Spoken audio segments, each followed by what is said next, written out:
അങ്ങനെ കമ്പനിയുടെ വക നല്ലൊരു ബിരിയാണിയും അതിൻ്റെ കൂടെ തന്നെ നല്ലൊരു ട്രെയിനിങ് സെക്ഷനൊക്കെ കഴിഞ്ഞ് റൂമിലെത്തിയപ്പോഴാണ് അറിഞ്ഞത് ഇന്ന് ഞാൻ ഈ ലൊക്കേഷനിൽ ട്രാൻസ്ഫർ ആണെന്ന്. പിന്നീട് നടന്നതെന്ന് വെച്ച് കഴിഞ്ഞാൽ കിളിച്ചുണ്ടൻ മാമ്പഴത്തിലെ ആ ഒരു സീനുണ്ടല്ലോ, എല്ലാവർക്കും അറിയാമായിരിക്കും. ആ ഒരു സീനാണ് നടന്നത്.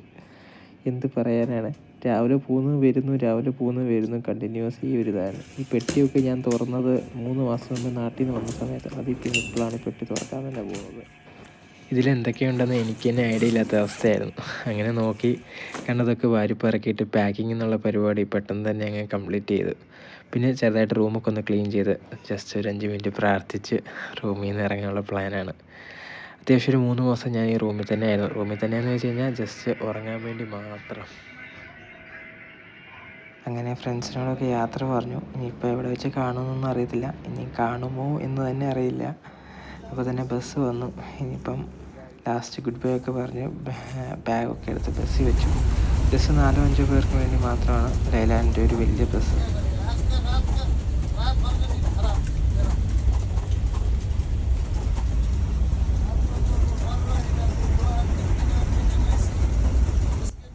ബസ്സിൽ കയറിയപ്പോൾ തന്നെ നമ്മുടെ ബസ് ഓടിക്കുന്ന പുള്ളിക്കാരിങ്ങനെ പുള്ളിയുടെ കഷ്ടപ്പാടൊക്കെ ഇങ്ങനെ പറഞ്ഞുകൊണ്ടിരിക്കുകയാണ്. ഇവിടെ ഒന്നല്ലെങ്കിൽ വേറൊരു രീതിയിൽ കഷ്ടപ്പെട്ട് തന്നെയാണ് ഓരോ പ്രവാസിയും ജീവിക്കുന്നത്. വെളിയിൽ കാണുന്ന ലക്ഷറി ലൈഫ് മാത്രമല്ല പ്രവാസ ജീവിതം. അങ്ങനെ കുറച്ചധികം നേരത്തെ ഓഫ് റോഡ് യാത്ര കഴിഞ്ഞിട്ട് ഇപ്പോഴാണ് നമ്മൾ റോഡ് കാണുന്നത്. ഇവിടെ ഒട്ടുമിക്ക കമ്പനികളിലെല്ലാം നമ്മുടെ അശോക് ലൈലാൻഡ്, ഏഷ്യർ, അതേപോലെ തന്നെ ടാറ്റ, ഈ 3 ബസ്സുകളാണ് കാണാറുള്ളത്. പിന്നെ ചൈനീസ് വാഗണർ, കിങ് ലോങ് അങ്ങനത്തെ വാഗണുകളൊക്കെ ഉണ്ട്. പക്ഷെ അതൊന്നും ഇതുപോലെ ഓഫ് റോഡും ഇങ്ങനത്തെ റോഡൊന്നും അറ്റൻഡ് ചെയ്യാൻ അത്ര ബുദ്ധിമുട്ടാണ്. അങ്ങനെ റോഡ് കണ്ടു. ഇനി ഇവിടുന്ന് ഏകദേശം 2.5 മണിക്കൂറത്തെ യാത്രയുണ്ടെന്നാണ് പറയുന്നത്. റോഡ് കണ്ടെന്ന് പറഞ്ഞാൽ ഇവിടെങ്ങും ഒരു മനുഷ്യക്കുഞ്ഞുങ്ങൾ പോലും ഇല്ലായിരുന്നു. മനുഷ്യക്കുഞ്ഞുങ്ങൾ പോയിട്ട് എതിരെ വരാൻ ഒരു വണ്ടി പോലും ഇല്ലായിരുന്നു. അത്യാവശ്യം നല്ല ദൂരം കഴിഞ്ഞപ്പോഴാണ് ചെറിയൊരു സിറ്റി പോലെ, സിറ്റിയല്ല അത്യാവശ്യം വലിയൊരു റോഡിലോട്ട് എത്തിയത്. ഇവിടെ അത്യാവശ്യം ഇവർ കഷ്ടപ്പെട്ട് വെച്ച് പിടിപ്പിച്ചേക്കുന്ന മരങ്ങളും കാര്യങ്ങളും എതിരെ കുറേ വാഹനങ്ങളും ഒക്കെ കാണാം. ഇനി പോകാൻ അത്യാവശ്യം നല്ല ദൂരം ഉള്ളതുകൊണ്ടും വണ്ടിയിൽ ആവശ്യത്തിൽ കൂടുതൽ സ്പേസ് വേക്കൻ്റ് ഉള്ളതുകൊണ്ടും നല്ലൊരു ബാഗ് എടുത്ത് വെച്ച് കുറച്ച് നേരം ഉറങ്ങാനുള്ള പ്ലാനിങ്ങാണ്.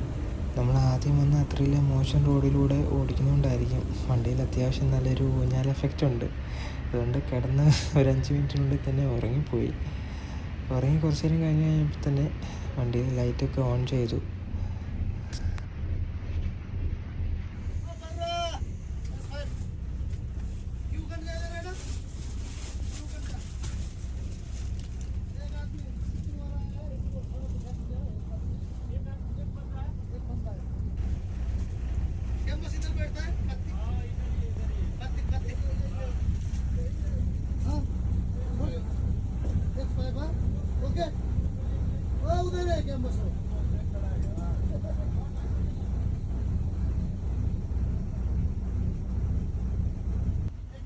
കുറച്ച് നേരമല്ലായിരുന്നു കേട്ടോ, കുറച്ചധികം നേരം കഴിഞ്ഞായിരുന്നു. ഏകദേശം 2 മണിക്കൂർ കഴിഞ്ഞ് ജേണി സ്റ്റാർട്ട് ചെയ്തപ്പം ഇപ്പം ഞങ്ങളുടെ കൂടെയുള്ള ഒരാൾക്ക് ആ ഒരു ക്യാമ്പിലായിരുന്നു ഇറങ്ങേണ്ടത്. അതായിരുന്നു അവിടെ വണ്ടി സ്റ്റോപ്പ് ചെയ്ത് ലൈറ്റൊക്കെ ഓൺ ചെയ്ത്. ഞങ്ങൾക്ക് ഇനി ഏകദേശം ഒരു 1/2 മണിക്കൂർ യാത്രയേ ഉള്ളൂ ഞങ്ങളുടെ ക്യാമ്പിൽ എത്താൻ വേണ്ടി. ഇവിടെ ഒട്ടുമിക്ക കമ്പനികളുടെ എല്ലാം ക്യാമ്പ് ഇവിടെ തന്നെയാണെന്നാണ് തോന്നി. കാരണം അത്യാവശ്യം കുറേ കമ്പനികളുടെ ബസ്സും കാര്യങ്ങളെല്ലാം കിടപ്പുണ്ട്. ആദ്യമായിട്ട് വരുന്ന ഒരാൾ എങ്ങനെയാണെങ്കിലും കറങ്ങിപ്പോകാനുള്ള സാധ്യത കൂടുതലാണ്. സമയം കറക്റ്റ് രാത്രി 10:30 ഞങ്ങൾ ജേണി സ്റ്റാർട്ട് ചെയ്ത് കറക്റ്റ് 2.5 മണിക്കൂറായപ്പോൾ ഞങ്ങൾ ലൊക്കേഷൻ എത്തി. ലഗേജൊക്കെ എടുത്ത് ബസ് വിട്ടുപോയി. ക്യാമ്പസിനെ കണ്ട് ഇനി നമ്മുടെ റൂമും കാര്യങ്ങളൊക്കെ കിട്ടി. ഇനിയിപ്പോൾ തന്നെ റൂമൊക്കെ കണ്ടുപിടിച്ച് റൂമിലേക്ക് പോകണം. പിന്നെ അടുത്ത ലൊക്കേഷൻ, അടുത്ത വർക്ക്, അടുത്ത ടീം. ശരിക്കും മിസ് ചെയ്യുന്നുണ്ട് പഴയ ടീമിനെയും ഫ്രണ്ട്സിനെയും ഒക്കെ. നല്ല രീതിയിൽ ഒരു യാത്ര പറയാനോ ഒന്നും പറ്റിയില്ല. ഇങ്ങനെയാണ് ലൈഫ്.